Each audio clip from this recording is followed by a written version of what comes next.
And the story begins at Jiangzhou City, May 20th, 2024. A rift appeared in the sky. An urgent announcement echoed through the air. Another spatial rift had opened above Jiangzhou. Warriors clashed with monstrous invaders in scenes reminiscent of a Marvel movie. Amid the chaos, a ferocious beast emerged, killing one of the warriors. Its eyes glowed ominously as it surveyed the battlefield. With a chilling voice, it declared that wiping them out was only a matter of time. The creature was from the six-eared wolf tribe, a gold-tier wolf king. With a single leap, it slaughtered multiple warriors, instantly using its deadly claws. One of the warriors, a young woman with blue hair, looked on with growing dread. Realizing the creature's tear, she asked a fellow warrior if this was a high-level portal. Before she could act, the wolf king appeared before her, eyes sharp and menacing. It told her coldly that it was already too late for her to understand. Frozen by the beast's massive presence, she could only stand in place. Just as the wolf king was about to strike, an attack diverted its gaze. A man stepped forward, commanding her and the others to leave the beast to him and handle the remaining monsters. She recognized him at once. Mr. Wan Yuan. What followed was an intense and ferocious battle between Wan Yuan and the Wolf King. The scene shifted to an office where the blue-haired warrior was reporting to her superior. She explained that with Wan Yuan's help they had successfully repelled the invading six-eared demon wolf tribe. Her superior listened in silence, his expression dark as he glanced at a paper in his hand. It was yet another rift report, still classified as C-class. The sixth one in the past 10 years. He thought grimly that at this rate Jiangzhou might not hold much longer. With a sigh, he told her that it was out of their control. Beginning this year, Wu De Martial Academy would exempt awakened individuals from cultural exams.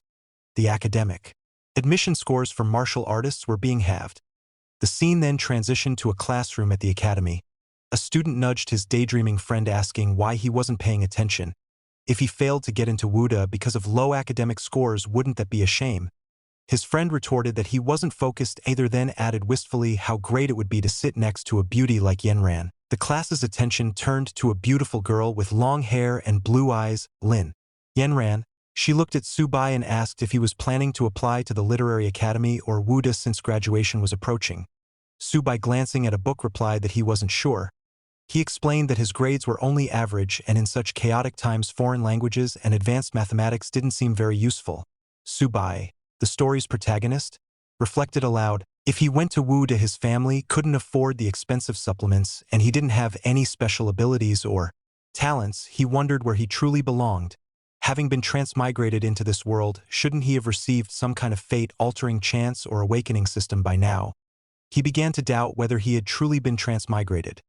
Yanran, noticing his distant expression, called his name and invited him to apply to the Literary Academy with her. She added softly that she had a way to guarantee his admission. Startled, Subai shouted in disbelief. Yanran quickly told him to keep his voice down. At that moment, a system notification appeared before Subai, displaying his information. Physique 4, Agility 5, Mental Strength 5, Trainer trait. The host can use any living being as their trainee. The system will automatically detect suitable contracts. Current trainable 1. Known power tiers: Ordinary, Bronze, Silver, Gold, Platinum, Diamond, Lord tier, Mid-tier, Divine. Each tier was further divided into initial, intermediate, and advanced stages. Subai stared in awe. Was this his system? Yanran, seeing him staring into the air and sweating, asked if he was all right. Realizing she couldn't see the system interface, he quickly assured her he was fine and held her hand. Onlookers fumed at the sight, telling him to remove his filthy paws from their goddess.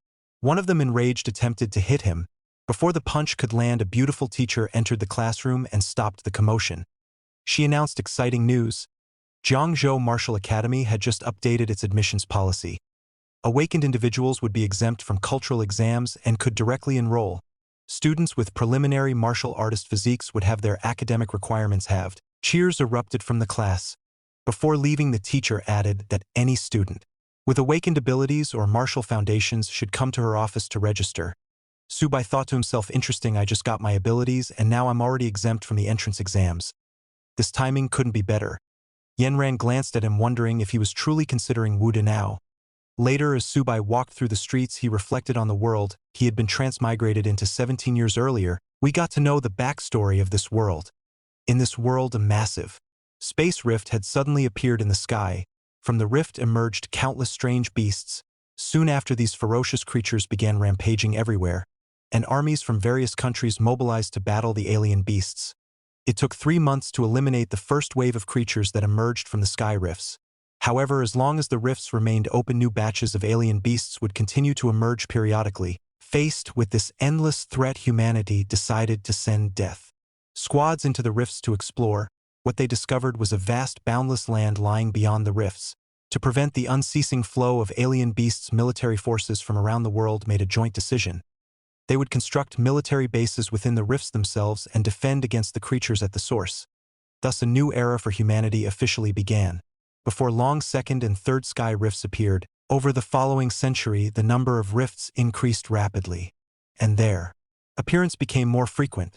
Now these rifts have spread across the entire globe, each one harboring different species of alien beasts. Scientists named the mysterious realm behind the sky rifts the battlefield of 10,000 races. At the same time, Earth's spiritual energy began to recover, and humans gradually awakened martial abilities and supernatural powers. As battles intensified, conventional weapons frequently failed on the battlefield, while the powers of awakened individuals grew stronger and more effective. Eventually, these awakened fighters replaced traditional weapons as the dominant force in humanity's ongoing struggle. Subai mused that judging from the reforms at Jiangzhou Martial Academy, things were becoming increasingly dire. With renewed determination, he told himself that since he now had a system, he would use it to protect his family in this chaotic world. The fastest path to growth was through the military-supported martial academies. Soon Subai stood in front of a beast store. He thought how lucky he was to have awakened the trainer ability. With just one tamed beast, he could get into the academy without taking the exam. He checked his phone, hoping the 2,000 yuan he'd saved would be enough. Inside the store, the woman at the counter greeted him and asked how she could help. Subai told her he was a beast trainer and asked what kinds of beasts were available. She pointed to a corner, showing him a black cat, though ordinary in appearance. It had the bloodline of a nether cat and could reach silver rank. Priced at 36,000 yuan. Subai was stunned at the cost. She pointed to another option. A 4-eared dog with the bloodline of the 6-eared demon wolf. Priced at 33,000 yuan. The prices kept rising with each beast she introduced. Before she could say more, Subai had already slipped out of the store. As he walked home, he grumbled that the prices were outrageous. Just a hint of beast bloodline and the costs skyrocketed. He wondered where his system was. Wasn't there anything suitable for him? Back home, he tossed his bag aside. Before he could settle in, a system notification appeared. A suitable beginner gift detected: taming creature little turtle. Do you want to accept? Subai was stunned. Little turtle? Could it be his dad's pet turtle? He looked at the small creature with mild disappointment. My first tamed beast is a turtle. And it's so small, what could this even do? But realizing he couldn't exactly head to the battlefield to tame fierce beasts right away, he tapped the tame button. A surge of energy flowed into the turtle. The system displayed its information: level common, initial stage, bloodline traces of the Xuanwu turtle, potential infinite growth. Can eventually slay gods, constitution 1, defense 1, spirit 1, speed 1, ability turtle shell defense, evolution method eating. Subai was stunned again. Xuanwu bloodline, profound limitless growth, slaying gods. He hugged the turtle with joy. How much would this be worth? No way, I'm not trading it. No matter what. Just then a figure with sharp eyes entered the room. His younger sister Su Xiaomei. She pointed at him and asked what he was planning to do with little 8, their dad's beloved pet turtle. Subai denied doing anything. Before he could finish, little 8 leapt into a grocery bag and began eating ravenously. Xiaomei exclaimed that their dad had just fed the turtle that morning.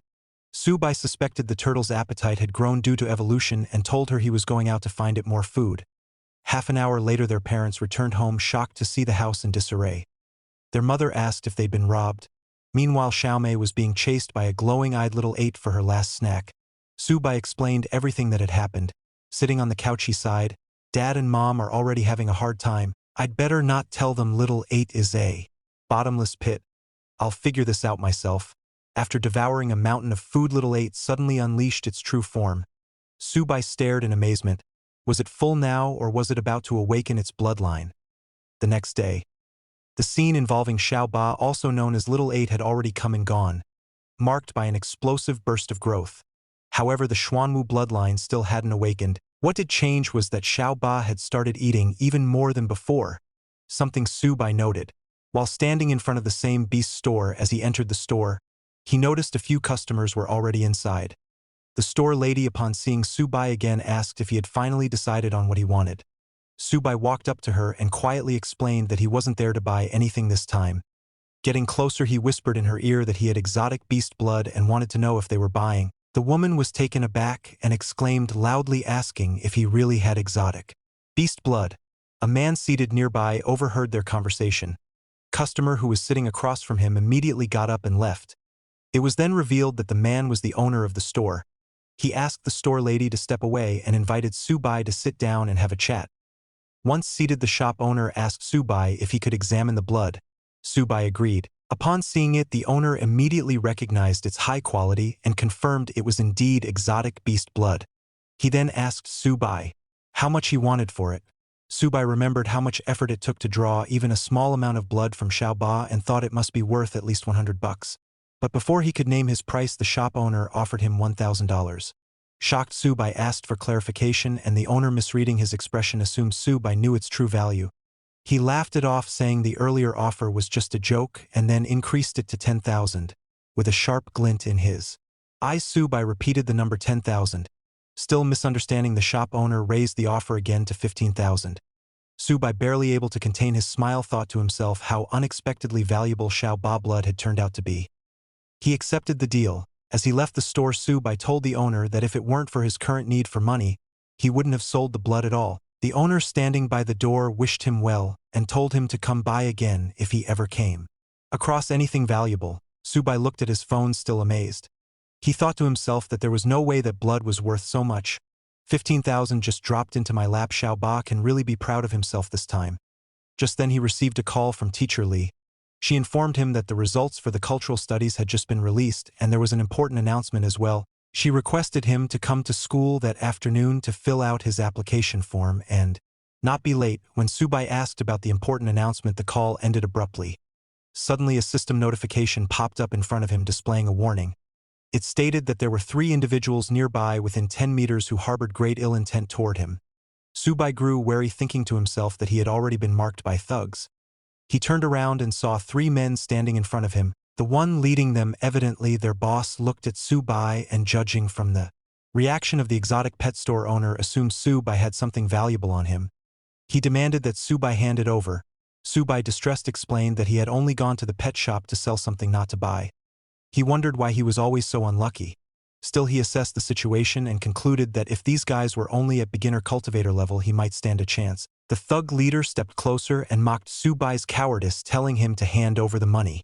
Subai discreetly took Xiaoba out of his bag and instructed him mentally to retract into his shell. Then, pretending to surrender, he told the thug he would hand over the money. Suddenly, he hurled Xiaoba at the thug leader. The thug instinctively raised his weapon to block the flying turtle, but still felt a sharp pain between his legs. The next moment, Subai delivered a kick straight to the man's groin, completely shattering his ability to fight. The thug collapsed to the ground in agony. Seeing this, the other thugs rushed toward the fleeing Subai, who ran off with Xiaoba following him. As he ran, Subai noted the surprising defensive power of Xiaoba's shell. As the thugs got closer, Subai instructed Xiaoba to latch onto his fist. Xiaoba complied immediately.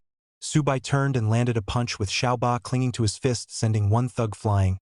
He struck another on the head, knocking him to the ground. The thug leader tried to get up again, but Subai hurled Xiaoba directly at him.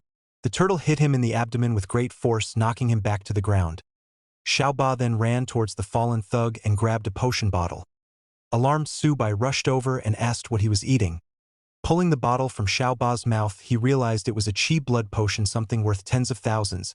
He scolded Xiaoba, saying that potion was meant to be absorbed over a whole month by a cultivator, and now it had been consumed all at once.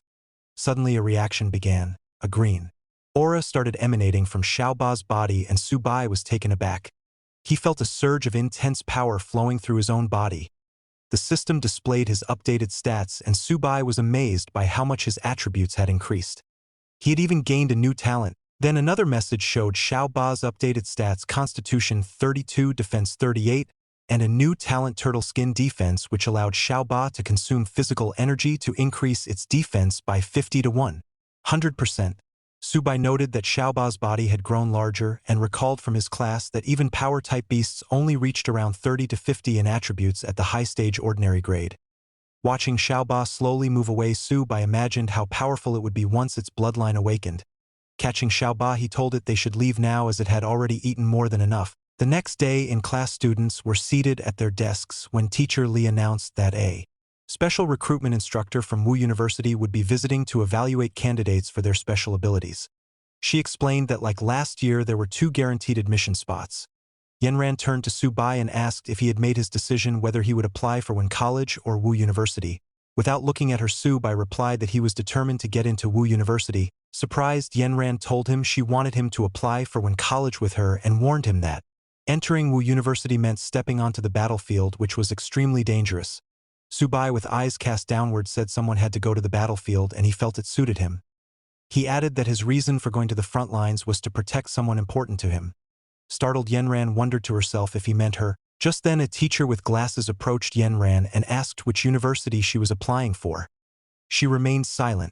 Su-bai, observing her, thought she probably hadn't awakened any special abilities and had never trained physically, so she would likely choose Wen College. Yanran finally responded that she hadn't made up her mind yet and needed more time to think. Teacher Li then told the class that since this decision was crucial for everyone, they should take their results home and discuss things with their parents. She reminded them that applications must be submitted by midnight. The class was then dismissed. Later, in her bathroom, Yanran was taking a bath in the tub when she called Su-bai. With a flushed face, she told him that she had decided to also apply for Wu University and mentioned that she had a surprise for him. Meanwhile, Su-bai was on the road holding his nose with paper while removing Xiaoba's poop from the ground. He asked if she was joking if she really applied for Wu University. Yanran confirmed it firmly. Su-bai, eyes glowing with frustration, watched Xiaoba devour another bag of groceries. He told Yanran over the call that they'd talk later as he had something important to handle. Then he ended the call and shouted at Xiaoba, angry at how much it ate and pooped. The next day, Miss Li stood on stage and addressed the students gathered before her. With a composed expression, she announced, "Let us warmly welcome the military martial arts instructor Zhang Kai to the stage." As Zhang Kai stepped onto the platform, he began his speech with a stern tone. He informed the students, 1 year ago, 126 people entered Wu University. Only 65 of them are still alive. 2 years ago, 98 students enrolled here and only 32 remain. His words sent a wave of unease through the crowd. The students began to murmur nervously. Zhang Kai raised his voice slightly and clarified, "I don't say this to scare you. I want each and every one of you to understand that being here is not something to take pride in. You are now facing countless challenges." Among the crowd, Yanran glanced at Su-bai, her face filled with concern. Zhang Kai continued, shifting his tone to motivation, urging the students to train hard and fight for their country. After the speech, as Zhang Kai and Miss Li walked toward the students, he stopped in front of Su-bai and told him to wait. Coming closer, he asked, "Are you Su-bai?" Su-bai, slightly worried, replied, "Is there an issue, Teacher Zhang?" Zhang Kai answered calmly, "There's been a space reserved for you at Wuda. Head there now and prepare to sit for the entrance examination." Su-bai was surprised. "Was it me who reserved the space?" he asked. Zhang nodded and replied, "That's right, Su-bai. There's a vehicle waiting for you at the school's entrance." One of the male students nearby began to cry softly, and a girl standing beside him muttered under her breath, "I wish that was me." Later, Su-bai and a group of students arrived at Wuda University by bus. As they disembarked, a woman was waiting for them. She addressed the group, "Follow me. I'll take you to collect your uniforms and then to the dormitories." She guided them further and said, "The male dormitories are this way. You can rest there for a while and change into your uniforms. There will be an announcement shortly regarding the examination schedule." As Su-bai reached his dorm room, he overheard a conversation. Inside were 3 boys. A brown-haired one was holding a small bottle and showing it off to his roommates. He said proudly, "Previously my father managed to purchase 3 drops of extremely rare monster blood at U Mountain. He had an experienced pharmacist turn it into 3 bottles of top-quality medication. This isn't something you see every day." The boy who was standing nearby exclaimed, "Whoa, is this what rare monster blood looks like? I've never seen anything like it." The other who was sitting beside him added, "I've bought similar products before, but it's also my first time seeing something this rare." As the brown-haired boy showed off the bottle, Su-bai entered the room. The boy turned and asked, "So you're Su-bai? Everyone's here now?" He then introduced himself.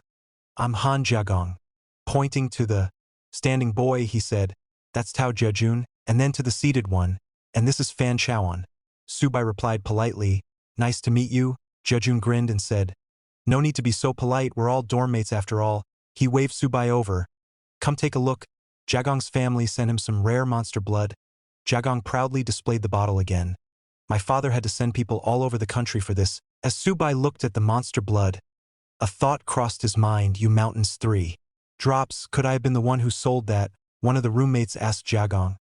This kind of blood must have been expensive, right? Jagong shook his head. Not really, each drop cost around 30,000, so not even 100,000 in total.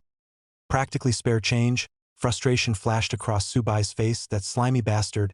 I sold it for 30,000 and he turned around and sold it for 100. Suddenly their attention shifted to the window. A shout rang out from outside. There's a super beautiful girl downstairs. I'm voting for her in this year's beauty contest. She's my goddess? Downstairs. A girl walked confidently toward a woman standing at the entrance of the men's dormitory. The woman addressed her. This is the men's dormitory. Who are you looking for? From the window, Jejun stared in awe. She's stunning. Wuda really is something. Chaoan added. I wonder why she came here. The beautiful girl was none other than Yenran. Holding a bag in her hand, she told the dormitory manager, I'm looking for Subai. The woman called out loudly, Subai. There's a pretty girl waiting for you downstairs. Subai's roommates immediately turned to him in surprise as he rose to leave. Jagong muttered. The school's beauty came to look for Subai. Chaoan, skeptical, added, Brother Subai might be more than he seems. As Subai came downstairs, Yenran greeted him with a smile. That uniform suits you. She stepped forward and gently adjusted his collar. Now you look even more handsome. Subai blushed at her words. Watching from the window, Jagong clenched his fists in frustration. Even nearby students were visibly annoyed by Subai's closeness to Yenran. With concern in her voice, Yenran asked, You're not angry about the reserved space, are you? Subai shook his head. I'm not. I had planned to take the test myself. He rubbed her head and smiled. Still you did it for me? Thank you? Yenran smiled back. I was scared you'd be angry, but you're thanking me instead. She held his hand and added, The entrance examination is the day after tomorrow. I prepared some pills for you. Subai, slightly uncomfortable, said, You've helped me a lot already. Save them for yourself. Yenran said goodbye and promised to see him tomorrow. Back in the dorm room, Subai returned to find his roommates waiting eagerly. As soon as he entered, they bombarded him with questions. Startled, he took a seat as they surrounded him. Feigning innocence, Subai asked, Goddess, what goddess? Who are you talking about? Standing beside him, Jejun chuckled. Brother, you're too humble. We're talking about the goddess you were just with. Subai replied, We were high school classmates. Jagong stepped forward playfully and said, Brother Su, since we're dorm mates, I'm sure you could convince that goddess to bring some of her friends over. Subai hesitated, but Jagong quickly suggested, How about this? Since it's your first time meeting us, we'll take you out for a good dinner and chat. They all left the room and Jejun told Subai to rest. We'll settle things, now alone. Subai pulled Xiaoba from his bag and said, You should come out and have a breather. He took out the potion Yenran had given him. Xiaoba's eyes lit up. It was blood essence, with a mischievous smile. Subai asked, Do you know what you should do after eating this? Xiaoba began to worry. The scene shifted to a luxury hotel where Jagong had taken Subai and the others. Subai looked around and asked, Don't. You think coming to such a high-end hotel is a little too expensive? Jagong laughed. Brother Su, just focus on enjoying yourself. Leave the rest to your brothers. He raised his glass. Han Jagong feel extremely lucky to have met you brothers at Wuda. Especially someone as amazing as Brother Su.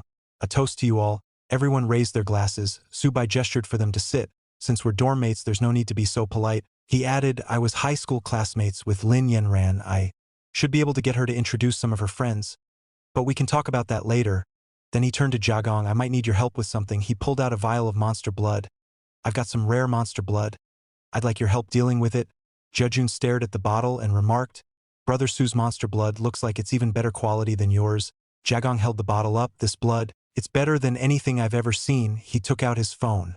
I'll call my father now and have him send someone over. Subai nodded. No rush. Let's eat first. Jagong made the call. On the other end, his father shouted, You've blown through your pocket money again. I sent you to Wuda to grow stronger, not to waste your time. Jagong quickly responded, It's not about money this time. It's serious. My classmate has 7 drops of rare monster blood. More precious than the 3 drops you got last time. I couldn't even decide on a price. His father interrupted him. 7 drops, better quality, are you sure? Yes, Jagong confirmed. Come take a look, his father replied. Send me your address.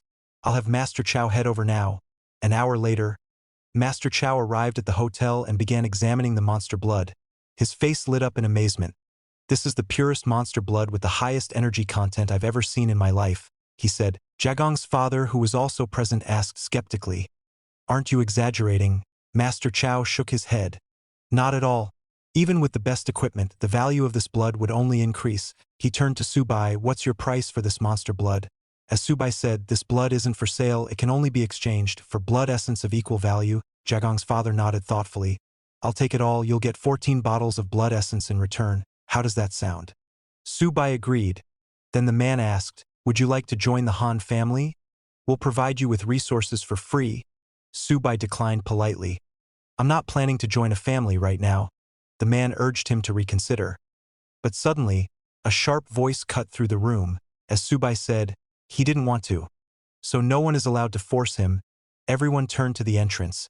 Standing there was none other than Yen Ran. She addressed Jagong's father firmly. Did you understand? Subai looked at her. Surprised. Why are you here? Jagong's eyes widened. Isn't this goddess Yen Ran? Why did the goddess appear? Yen Ran replied calmly. I came to settle my own issues. I didn't expect to run into you. Before Jagong's father could respond, Master Chow leaned in and whispered something to him that left him visibly stunned.